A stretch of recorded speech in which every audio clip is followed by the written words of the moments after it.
Les invito, hermanos, a ir en nuestras Biblias al Evangelio de Mateo, capítulo 9, y vamos a comenzar nuestra lectura a partir del versículo 9. Es un pasaje que hemos estado leyendo las últimas semanas. Es un acontecimiento del que ya hemos meditado, pero en esta ocasión quisiera que nos centráramos en las palabras finales de nuestro Señor a los fariseos. Están en el verso 9, dice: Pasando Jesús de allí, vio a un hombre llamado Mateo, que estaba sentado al banco de los tributos públicos, y le dijo: Sígueme. Y se levantó y le siguió. Y aconteció que estando él sentado a la mesa en la casa, he aquí que muchos publicanos y pecadores que habían venido se sentaron juntamente a la mesa con Jesús y sus discípulos. Cuando vieron esto, los fariseos dijeron a los discípulos: ¿Por qué come vuestro maestro con los publicanos y pecadores? Al oír esto, Jesús les dijo: Los sanos no tienen necesidad de médico, sino los enfermos. Id, pues, y aprended lo que significa misericordia quiero, y no sacrificio, porque no he venido a llamar a justos, sino a pecadores al arrepentimiento. Hasta allí. Cuando nosotros damos una lectura a este mismo acontecimiento, según nos lo narra Lucas y según nos lo narra Marcos, nos damos cuenta de que Mateo nos da una frase adicional que no es mencionada por Marcos y no es mencionada por Lucas, que es la frase misericordia quiero y no sacrificio. Cuando ustedes lo leen van a encontrar que solamente es Mateo quien expresa estas palabras. Y probablemente la razón por la que solo Mateo registra estas palabras en la respuesta de nuestro Señor sea porque estas están formuladas a manera de hebraísmo. Esto es, esta frase que vemos aquí, id pues y aprended lo que significa, los comentaristas expresan que es una frase típica con la que los rabinos comenzaban alguna cierta argumentación o alguna cierta enseñanza, que es una especie de hebraísmo con el que abrían los rabinos de aquel tiempo alguna disertación. Y era la manera en que empezaban ellos a expresar estas cosas. Y probablemente, ya que, como ustedes saben, es Mateo quien está escribiendo su evangelio a los judíos, él pensaba y sabía que para ellos sería algo fácil de reconocer, lo que muy probablemente no sería igualmente fácil de reconocer para los lectores del evangelio que escribió Lucas o el que escribió Marcos. En otras palabras, al leer estas cosas, para los que no somos judíos, no habríamos podido de alguna forma sencilla entender por qué dice id pues y aprended lo que significa. ¿Será que no lo entendían? Y ciertamente no lo entendían, pero a la vez es también una expresión típica de los rabinos en aquel tiempo. Pero la realidad que enseñan estas palabras, hermanos, es una realidad muy fundamental y era muy apropiada para el tipo de la audiencia que en ese momento estaba delante de nuestro Señor Jesucristo, y sobre todo para los que estaban murmurando y cuestionando a los discípulos, ya que al ver que nuestro Señor se sienta en la misma mesa con los escribas, con los publicanos y con los pecadores, estos le preguntan a los discípulos: ¿por qué vuestro maestro come con los publicanos y pecadores? Seguramente para ellos era el contenido de esta enseñanza mucho más apropiada y dedicada para ellos. ¿Por qué decimos esto? Porque, hermanos, la nación judía para ese tiempo había caído en un religiosismo ritualista. ¿A qué llamamos un religiosismo ritualista? Bueno, a esa forma de creer y pensar basada o enfocada en los rituales. Ahorita vamos a ver un poco más de eso, pero ellos olvidando o dejando a un lado el significado del ritual que Dios había establecido en la ley de Moisés y la realidad a la que este ritual señalaba o apuntaba, la nación, hermanos, había enfocado su mente y su corazón en el ritual en sí mismo, desechando así todo significado. Si ustedes les cuestionaran o les analizaran si ellos estaban guardando los rituales de la ley de Moisés, ustedes hubieran encontrado que ellos los estaban guardando al pie de la letra. Cada una de las cosas que Moisés había mandado se seguían celebrando en el templo. Cada uno de los sacrificios, de las fiestas que Dios había mandado, se seguían celebrando una y otra vez y otra vez y otra vez por los sacerdotes. Pero, hermanos, ¿qué significaban todas esas cosas? La idea de qué significaban, el entendimiento de a quién señalaban estos sacrificios ya se había perdido de la mente de la nación judía. Se habían vuelto expertos, escrupulosos en la forma y en los elementos del ritual, pero paradójicamente ignoraban completamente su significado. Ellos podían, hermanos, levantar no solo una disertación, sino una contienda profunda con respecto a los rituales, la manera que se deberían de hacer y los elementos que componían.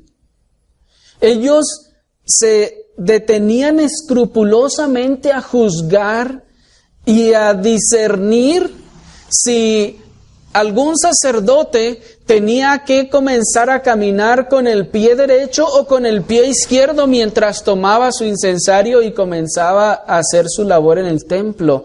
Ellos comenzaban, hermanos, a ser tan escrupulosos en los detalles del ritual al punto en el que entonces empezaban a cuestionarse si primero que hay que echar, tenemos que echar esto o echamos lo otro, o si lo echamos junto, es lo mismo, y empezaban ellos a cavilar y pensar, no, es que si lo hacemos de esta forma, entonces ya no estamos cumpliendo con el ritual como Dios lo dijo. Si el incensario tenía que ser batido de derecha a izquierda o de izquierda a derecha, o cómo debían hacerse esas cosas, hermano, cada detalle de los rituales comenzó a cobrar tal importancia entre la nación al grado de perder la visión de qué estaban enseñando estos rituales.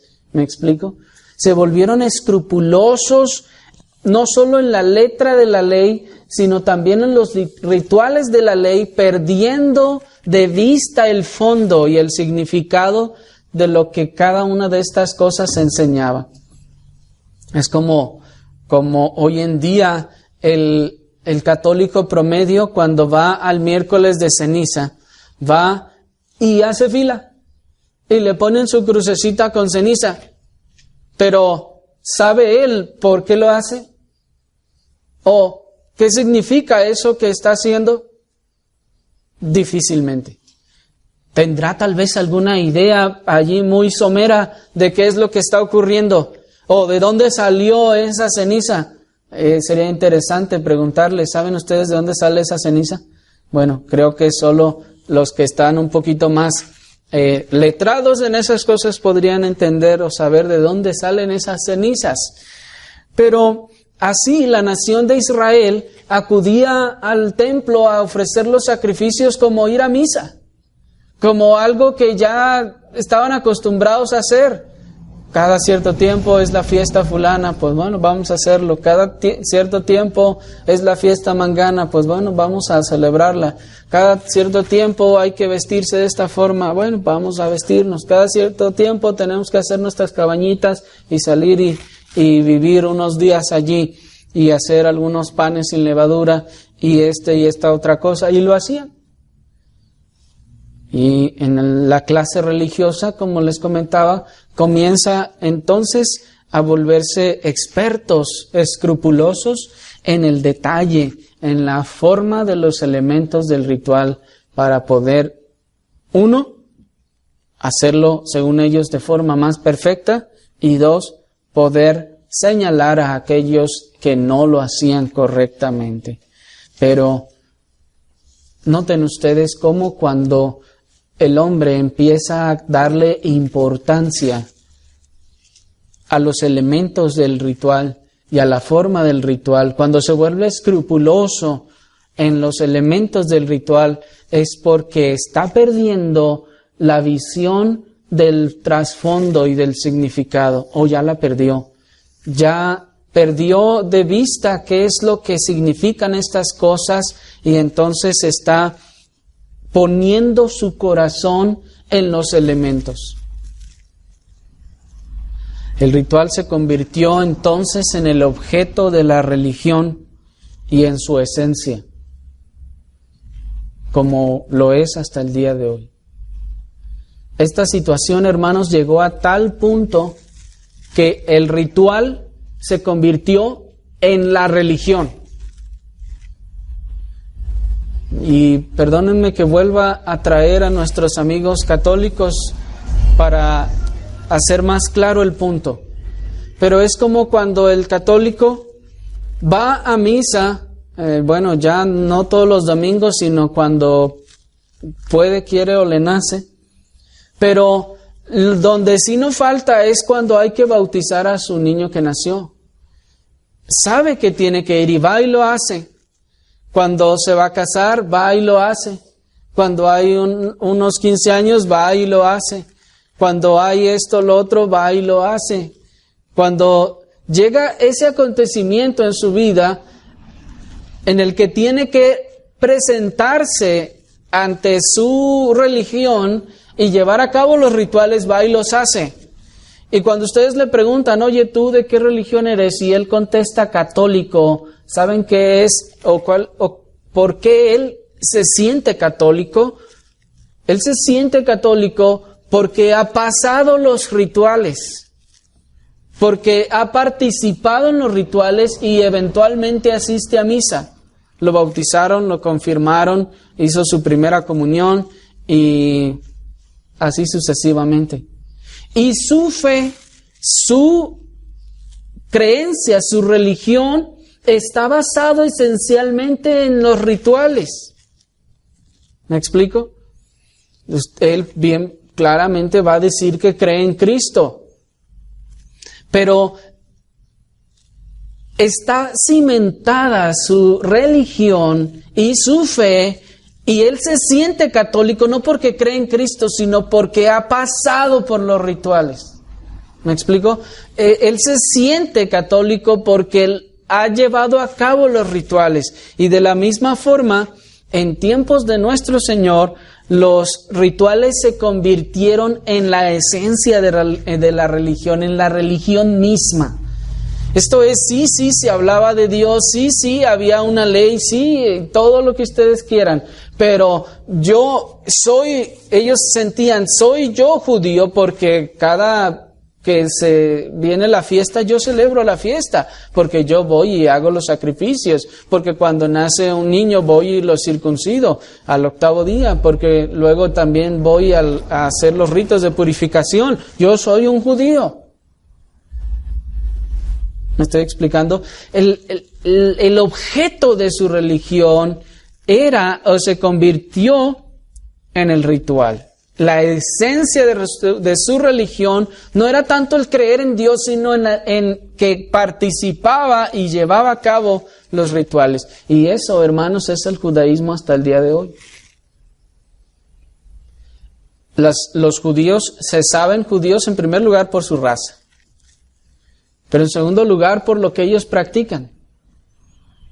Y bueno, aunque hoy en día no hay templo, pero los rituales que ellos siguen practicando, a través de ellos es que ellos se sienten que son judíos.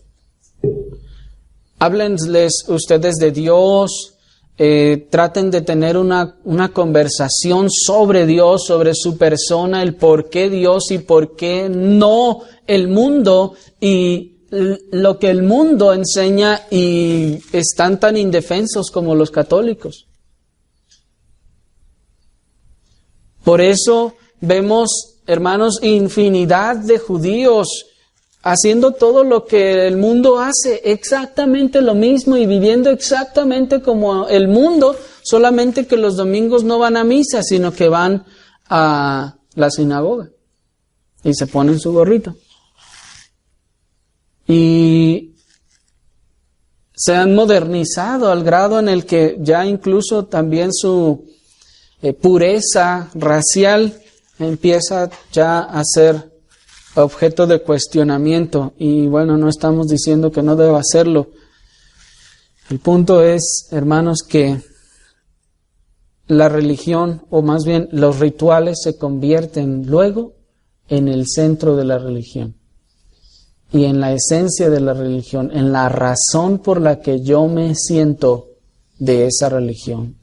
¿Se dan cuenta? Ya no es Dios, ya no es su persona, ya no es su obra, ya no es su palabra, sus propósitos. Ahora es lo que yo hago me hace ser lo que soy.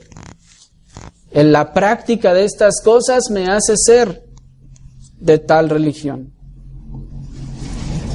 En esta nueva perspectiva de su religión, generó esto en los seguidores de esta religión, en este caso del judaísmo, y esta nueva forma de enfoque de la religión generó una confianza falsa en los sacrificios y los rituales, al grado de que el judío promedio llegó a creer que eran por los ritos por sí mismos, por los que él era judío, bueno, además de la raza expresamos, pero que era por los ritos en sí mismos por los que él lograba ser justificado. Que eran los ritos los que lo limpiaban, lo perdonaban, y en fin de cuentas eran los ritos los que lo salvaban. Y su obediencia a la ley. ¿A cuál ley? Bueno, a la letra de la ley externa, también expresada en los rituales. Esto es, ellos pusieron su confianza en los sacrificios y en los rituales. ¿Y por qué señalamos estas cosas, distinguiéndolas, hermanos, de la verdadera religión o de la verdadera fe? Porque ellos comenzaron a poner su confianza en su obediencia y en los sacrificios que se hacían en el templo.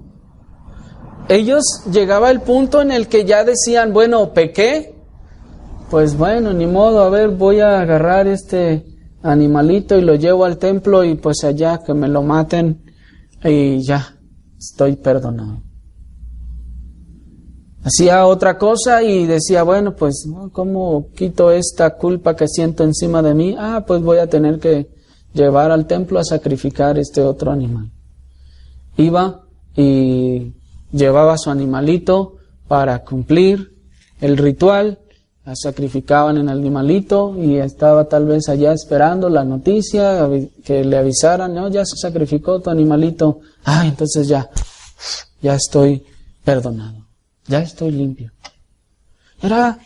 Perdonen que nuevamente vuelva a la misma comparación, era algo parecido como cuando el católico va con el padrecito y se confiesa.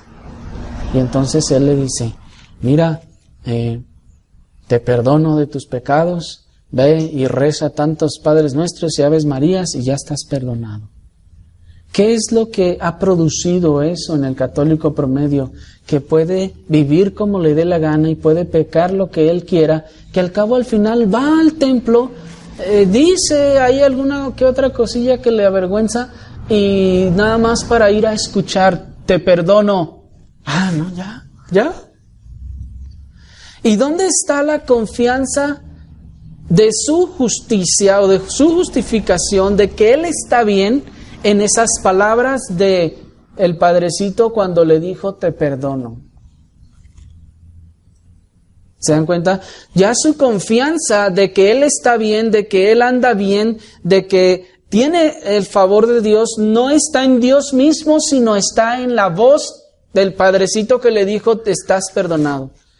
Y el judío hacía algo muy parecido, llevaba su animalito y su confianza estaba puesta en aquella voz que le decía, ya terminamos de sacrificar tu animalito, ahora sí ya se acabó el ritual, ya estás perdonado. Y ya volvía y decía, ya estoy perdonado. ¿Me estoy explicando? Y una de las razones por las que es evidente que esto estaba sucediendo es el hecho mismo de que ni siquiera los discípulos entendían que nuestro Señor tenía que morir. ¿Se acuerdan? El Señor les decía, yo tengo que morir, y ellos decían, Señor, ¿qué te pasa? ¿Por qué tienes que morir? ¿Qué nos está diciendo eso? Que no tenían ni idea de qué significaban esos sacrificios. Que no tenían ni idea a dónde apuntaban esos sacrificios. Por lo que entonces, al ir a hacerlos, lo hacían como un mero trámite, como una multa que tengo que pagar por mi pecado. Y bueno, pues ahí les va pues mi animalito, ya mátenlo para que me perdonen. ¿Y qué sigue? ¿Me estoy explicando? Y ahí tenemos a Saúl. Recordarán ustedes también que pensaba que lo que importaba en la religión era cumplir con los rituales y ya. Si Dios, y pensaba que como que si Dios ya estaría contento con eso, como que si lo único que le importara a Dios es que se le cumplieran sus rituales y ya lo demás es lo de menos. Él estaba, según él, pensando, ya tenemos aquí a estos animales para ofrecerlos en el sacrificio. Pues lo importante es que se haga el sacrificio, ¿no? Pero ¿qué le dijo Samuel cuando llegó y habló con él? Le dijo, ¿se complace el Señor tanto en los sacrificios como en el obedecer su palabra? Y esa es una pregunta retórica que le está haciendo Samuel a Saúl. Le dice, ¿tú piensas que vale lo mismo el sacrificio que la obediencia? ¿Haber matado a ese animal que obedecer? Porque por lo que se ve, tú piensas que es más importante matar al animal que obedecer. Piensas que al matar el animal, entonces ya Dios ya está satisfecho, ya lo contentaste, ya lo dejaste tranquilo y tú puedes seguir tu vida. ¿Me estoy explicando? Pero la desgracia de la condición de los que veían la religión de esta forma les impedía ver, hermanos, que ningún sacrificio ofrecido sin fe en la obra de Cristo servía y sirve para lo más mínimo para justificar a nadie. Ningún sacrificio ofrecido sin fe en la obra de Cristo era en lo más mínimo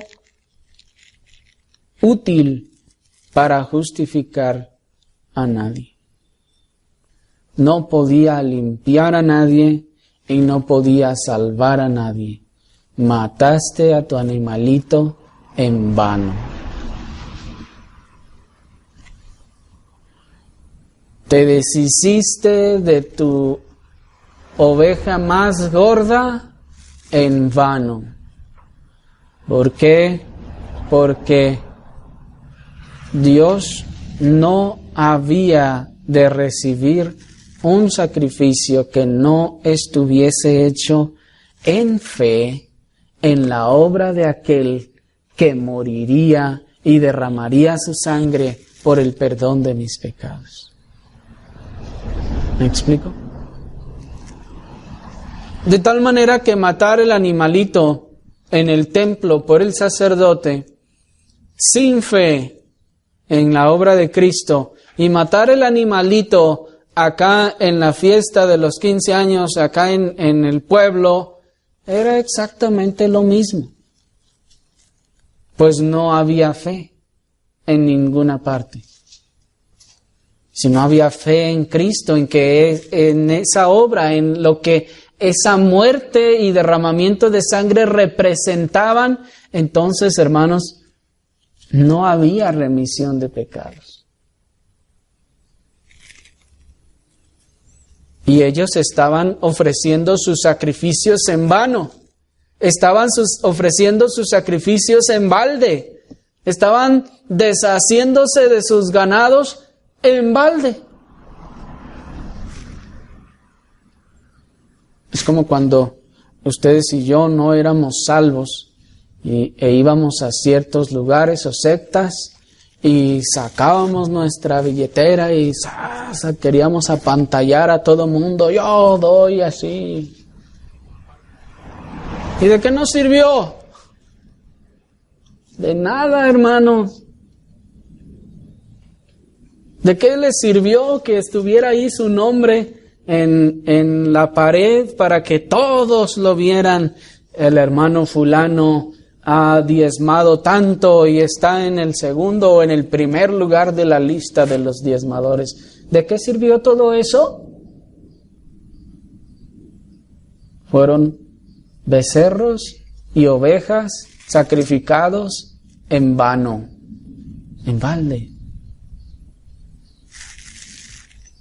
En nada de eso había fe. En nada de eso estaba la obra de Cristo.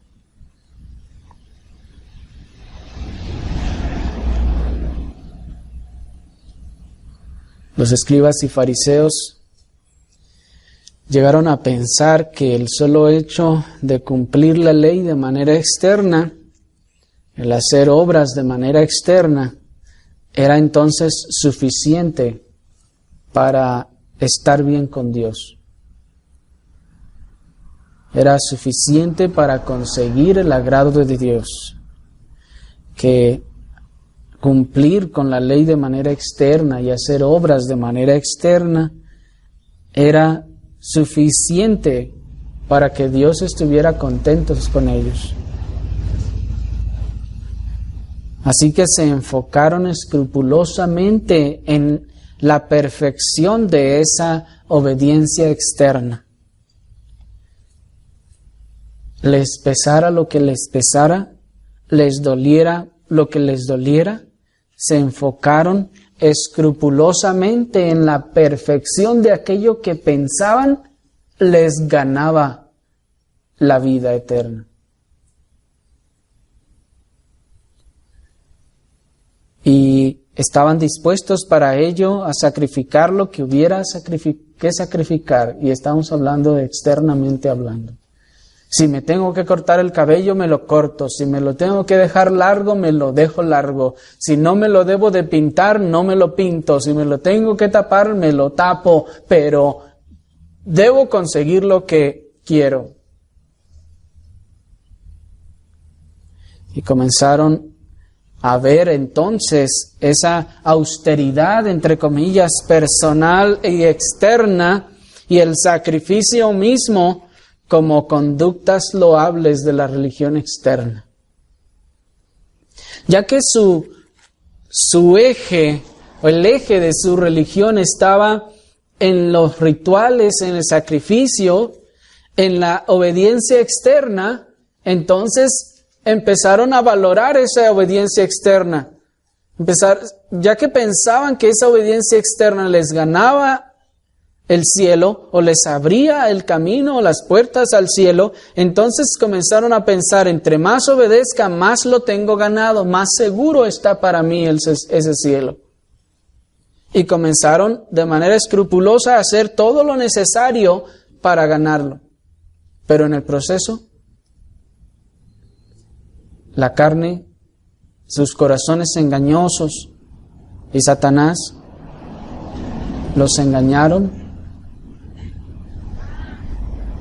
para que terminaran en una religión externa y le dieran nombre a lo que ahora conocemos como el concepto de farisaico.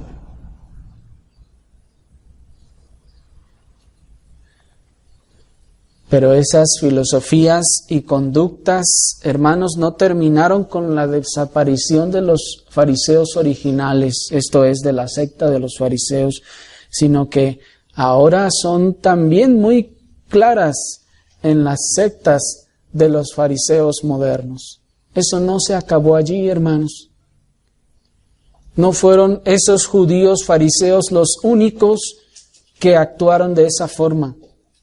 Hoy en día se sigue actuando así también. Hay lo que hemos llamado fariseos modernos. Los fariseos modernos, al igual que sus ancestros, han cambiado la religión del corazón por la de los rituales externos. Esto es, han basado su confianza, su fe, lo que son, en base a los rituales externos. Han cambiado un corazón anhelantemente inclinado a Dios y a sus mandamientos por la autosatisfacción de la religión externa.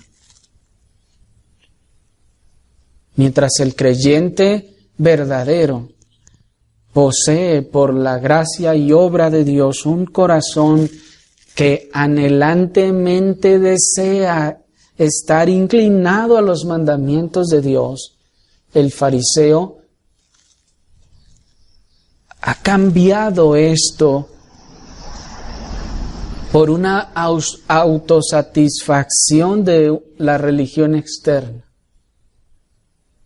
En otras palabras, el fariseo también siente o piensa que él en su corazón quiere obedecer a Dios.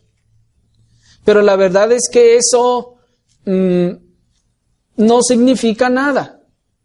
Porque ustedes pueden preguntarle a quien quiera que ustedes quieran preguntarle de cualquier religión que sea, incluso islámico, budista, lo que sea. Oye, ¿tú quieres agradar, obedecer a Dios? ¿Qué le van a decir?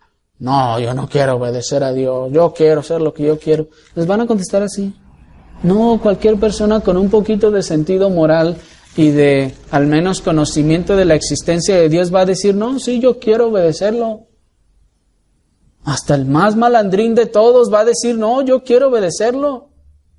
Que obedecer signifique otra cosa en su mente, eso es otra cosa.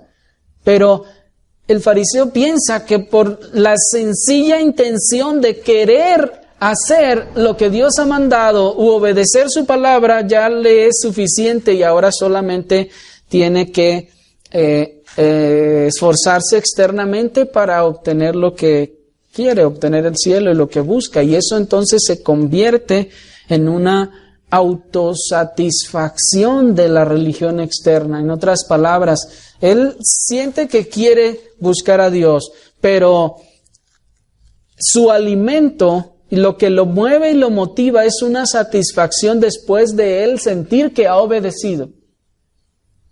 Es esa satisfacción que siente después de que ha hecho algo y dice, ya hice mi obra buena del día.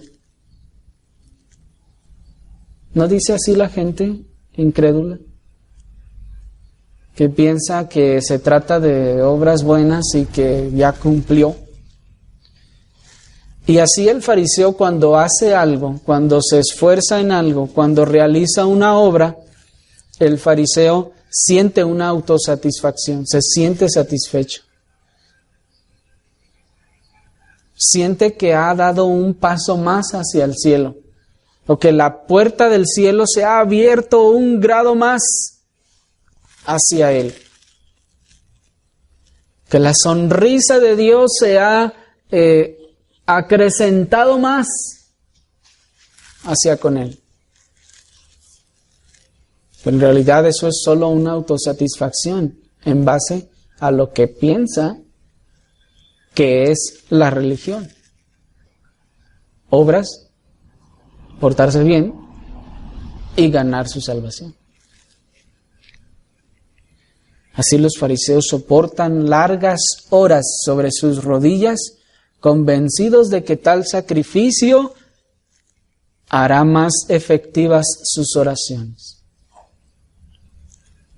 Los fariseos soportan largas horas sobre sus rodillas, convencidos de que eso les ganará un aprecio especial por parte de Dios o les hará más santos. Cuando se levanta de esas 2 o no sé cuántas horas de supuesta oración, se siente satisfecho. Experimenta esa satisfacción y dice, ¡ay, la llevo! Y piensa que su oración es mejor recibida o más efectiva que la de aquel que oró 15 o 20 minutos. ¿Sí o no? Los que fuimos fariseos pensábamos así.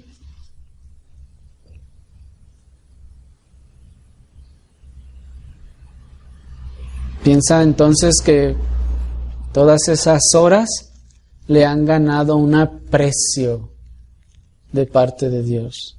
Como que ha dejado impresionado a Dios por todas las horas que estuvo ahí, como que si Dios dijera, ay, mira, ¿viste cuántas horas estuvo ahí hincado? No puede ser, este sí es de los míos.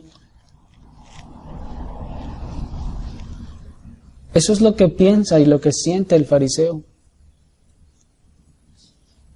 Pero si su religión externa se hace evidente, no solo por la futilidad de sus oraciones, sino también porque éstas le retribuyen en autosatisfacción personal y en reconocimiento público. Esto es, ¿cómo sabemos que esto no es genuino, que es una religión externa? Bueno, en primer lugar, porque por la futilidad de sus oraciones. En otras ocasiones hemos dicho cuántas veces esas personas estaban allí supuestamente orando y durante tal vez los primeros 15 minutos estaban hablando, pero después ya del minuto 16 a las 2 horas 59 minutos ya solo estaban aleluya, santo es el Señor, ayúdanos Señor. Y así se la pasaba todas las 2 horas. Bueno, yo supongo que se ríen porque llegaron a ver esas cosas o a practicar esas cosas. ¿Y eso es una oración?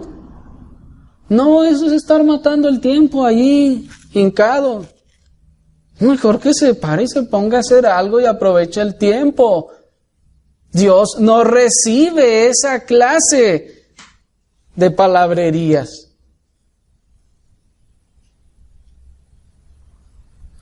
Pero nos damos cuenta también de que es una religión externa porque se levanta satisfecho, siente esa autosatisfacción. Mientras el creyente se levanta a veces dolido y decepcionado de sí mismo, de que no ha orado como debe, de que no ha hecho como debiera, de que le hizo falta de esta forma, de esta otra, que se ha distraído tal vez en la oración. El fariseo se levanta orgulloso, feliz, autosatisfecho de lo que ha logrado. Y además de eso no se queda allí. No solo se complace o se da por bien servido con ese sentimiento de autosatisfacción, sino a continuación va a busca y espera reconocimiento público. Pues ninguno de los que hacen esas cosas lo mantiene en secreto y en privado. Todos, aún de la manera más sutil, harán saber a los otros las 3 horas que estuvo hincado ahí.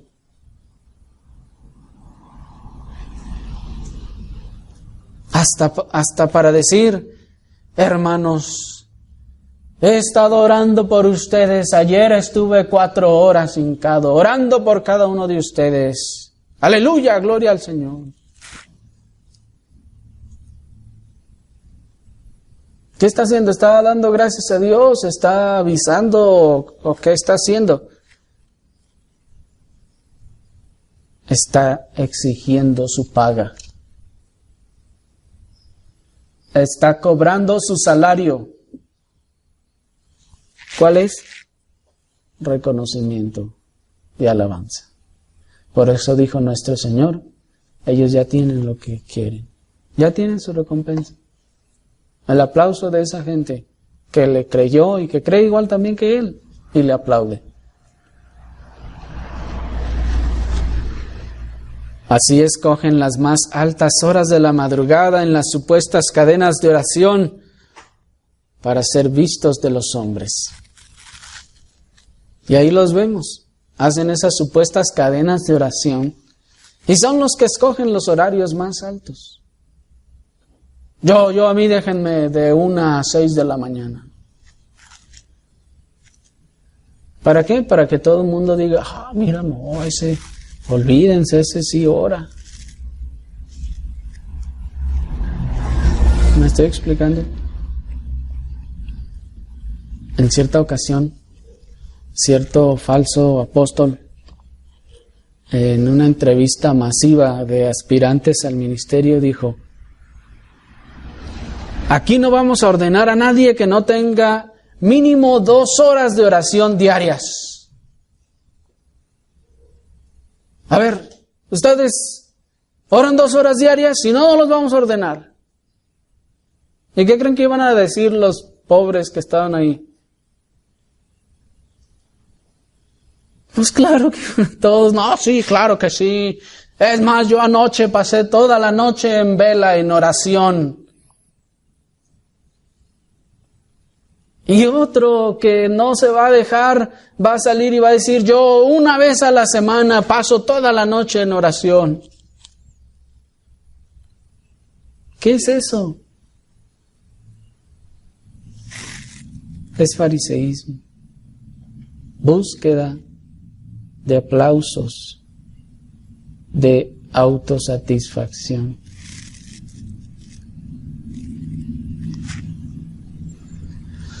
Luego ese hombre dijo: a ver, entonces, enséñenme sus rodillas. Enséñenme las rodillas, yo les voy a enseñar las mías. Ella anda remangándose el pantalón. Miren, aquí está la prueba de que yo sí oro 3 horas diarias.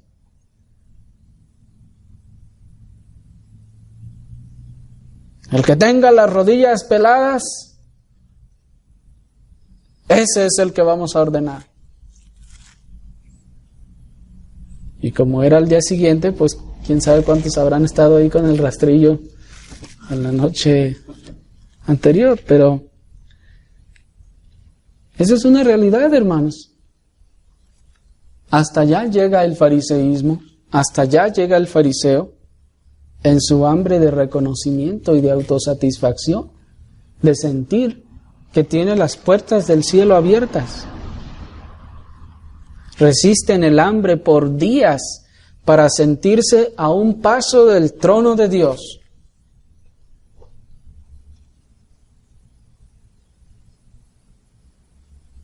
Yo no sé cuántos de ustedes, cuando no conocían al Señor, llevaban a cabo esas prácticas. Entre más tiempo ayunaba, ¿qué pasaba?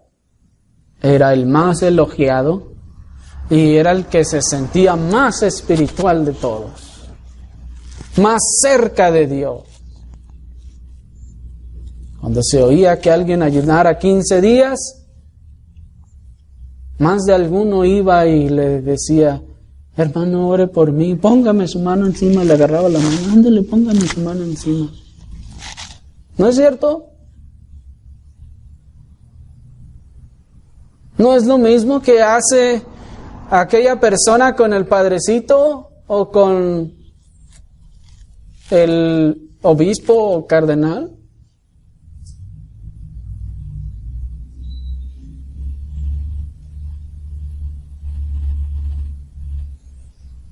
Resistían pues el hambre para sentirse más espirituales o más santos. Pero una vez más se hace evidente que esa religión es externa, pues se observa en su autosatisfacción personal y en el reconocimiento público que busca. Pues se cumple, hermanos, en ellos la profecía que dijo el profeta Isaías cuando dice la Escritura en Isaías 58, 3 al 8, se los voy a leer, dice, porque dicen, ayunamos y no hiciste caso, humillamos nuestras almas y no te diste por entendido, y he aquí que en el día de vuestro ayuno buscáis vuestro propio gusto y oprimís a todos vuestros trabajadores. ¿Cuánta realidad hay en estas palabras, hermanos? El Señor le está diciendo, no, tú no estás ayunando para mí, tú estás ayunando para ti. Lo haces para tu propio gusto, para alcanzar tus propios objetivos y tus propias metas, para que te aplaudan. No lo niegues. Eso es lo que tienes en la mente y en el corazón. Y sigue diciendo, he aquí que para contiendas y debates ayunáis, y para herir con el puño inicuamente. ¿Cuántos no hacían eso? Ayunar porque al día siguiente tenían un pleito con alguien. Dice el Señor, no ayunéis como hoy, para que vuestra voz sea oída en lo alto. ¿Se fijan? Es tal el ayuno que yo escogí, que de día aflija el hombre su alma, que incline su cabeza como junco y haga cama de cilicio y de ceniza. Dice el Señor, yo escogí eso. Ese es el ayuno que yo escogí. Yo les mandé a hacer eso. Y luego dice, ¿llamaréis esto ayuno y día agradable al Señor?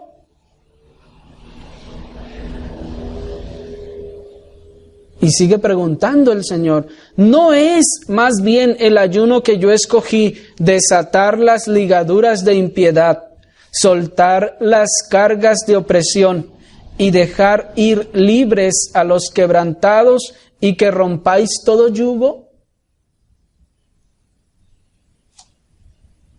Entonces nacerá tu luz como el día y tu salvación se dejará ver pronto, e irá tu justicia delante de ti, y la gloria del Señor será tu retaguardia. Cuando el que practica estas cosas se examina sincera y profundamente, terminará descubriendo que la causa y la razón de sus ayunos son egoístas. No es Dios, no es la gloria de Dios ni la fe. Es la búsqueda de fama, reconocimiento, un mejor o mayor estatus en ese círculo social en el que se desenvuelve, que ha llamado iglesia. De la misma manera, nuestro Señor Jesucristo respondió a los fariseos que se creían santos por su obediencia a sus rituales externos, les dijo: id y aprended lo que significa misericordia quiero y no sacrificio. ¿Se dan cuenta? Nuestro Señor les dice: aprendan esto, misericordia quiero y no sacrificios. En el caso del profeta les dice: yo les pedí que hicieran estas cosas, si de todos modos están oprimiendo al pobre y al necesitado. ¿Ese es el ayuno correcto?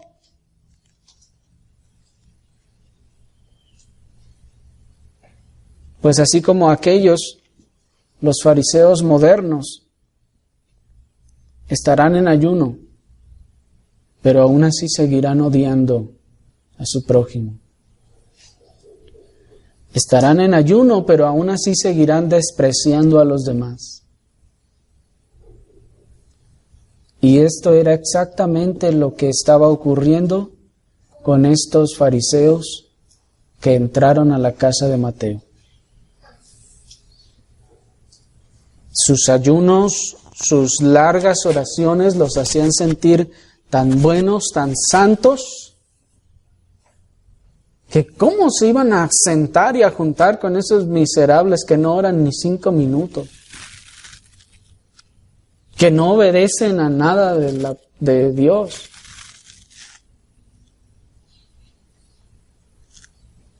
Ahora, quiero hacer también nuevamente una aclaración como lo hicimos la ocasión anterior. No se trata entonces, como alguien ha dicho, que Cristo entonces juntaba con todo mundo. Ay, entonces pues vamos a la fiesta de nuestros familiares, allá con toda la bola de borrachos a la parranda, que al cabo el Señor también se juntaba con los publicanos y los pecadores. No, hermanos. Más bien, los publicanos y los pecadores fueron invitados al culto donde Jesús iba a estar. Y también fueron invitados los fariseos. ¿Se dan cuenta de la diferencia? No es que Jesús fue allá al baile de los publicanos y de los pecadores y allá estaba con ellos en su ambiente. No.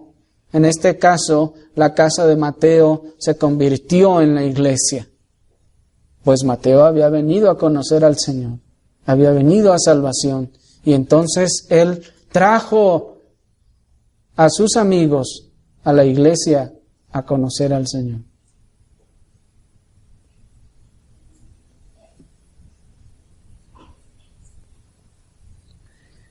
Los fariseos modernos pueden estar en ayuno, pero todavía profiriendo improperios contra quien esté en su contra. Los fariseos modernos pueden estar en ayuno, pero aún así pueden seguir chismeando, pueden seguir destruyendo la reputación del correligionario y pueden seguir pisoteando al oprimido y al menesteroso, y aún así estar en ayuno.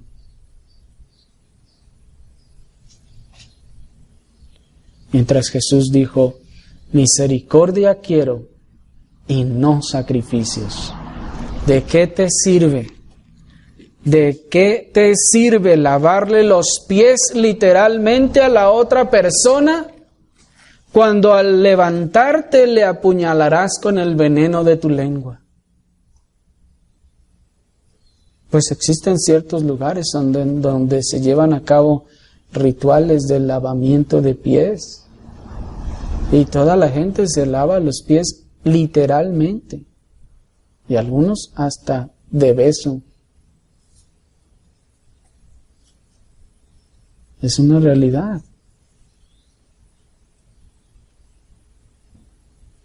Pero dice el Señor: misericordia quiero y no sacrificio. ¿De qué te sirve? ¿De qué te sirve estar en ese sacrificio, en ese ayuno, supuestamente en 3 horas de oración, cuando sigues odiando de la misma forma a la otra persona, cuando sigues hablando mal exactamente de la misma persona, cuando en algunos casos hasta de pleito están y hasta literalmente.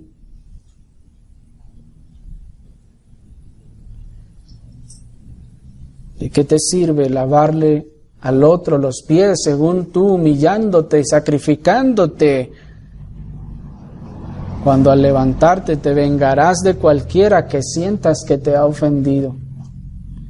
Cuando al levantarte voltearás la quijada para no ver al que no soportas. Misericordia quiero, dijo el Señor, y no sacrificios. Amigo, tú debes entender que tus frecuentes ayunos, tus largas oraciones y tus demás esfuerzos en ninguna forma contribuyen a ganarte tu salvación. En ninguna forma contribuyen a obtener el favor de Dios para contigo ni a hacerte una mejor persona. No, eso no sirve. Dios no se agrada de la religión externa cuando en tu corazón lo que quieres es destrozar al otro, cuando en tu corazón lo que quieres es hacer el mal, cuando en tu corazón lo que quieres es desquitarte y seguir oprimiendo al débil. Seguir robando, seguir mintiendo, seguir aprovechándote de los demás. ¿De qué sirven esos largos ayunos, esas largas oraciones cuando no sabes respetar a tu marido? ¿De qué sirven todas esas largos ayunos y oraciones cuando no eres un padre bíblico?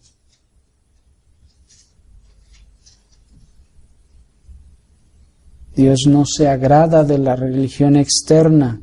Dios no se agrada de los sacrificios externos, de faldas largas, de los velos o de las cubiertas por sí mismos. Cuando el corazón está deseando al mundo, cuando el corazón está deseando al pecado.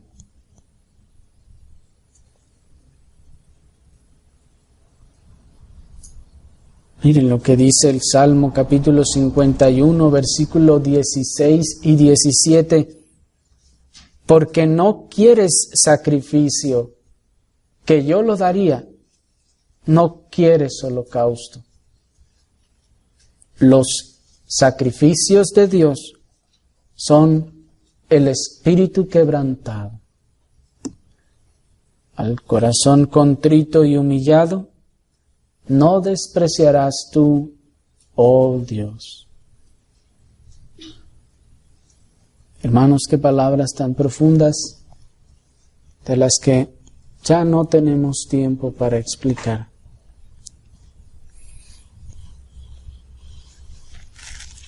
Pero veamos cómo es claro el verso y nos dice, los sacrificios de Dios no son los externos. Los sacrificios que Dios recibe, que Dios ve y le agradan, son el espíritu, el corazón hecho pedazos en humillación y contrición. Es el corazón y el espíritu hecho pedazos, humillado de ver su propio pecado y su incapacidad de agradar a Dios o ganarse el favor de Dios. Eso es lo que Dios recibe. Lo demás es solo religión externa.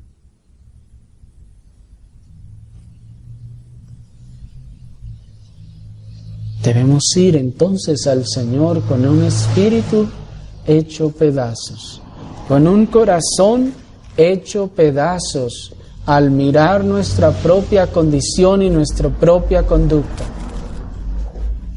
Un espíritu y un corazón que diga, sí, es cierto, yo soy un fariseo así.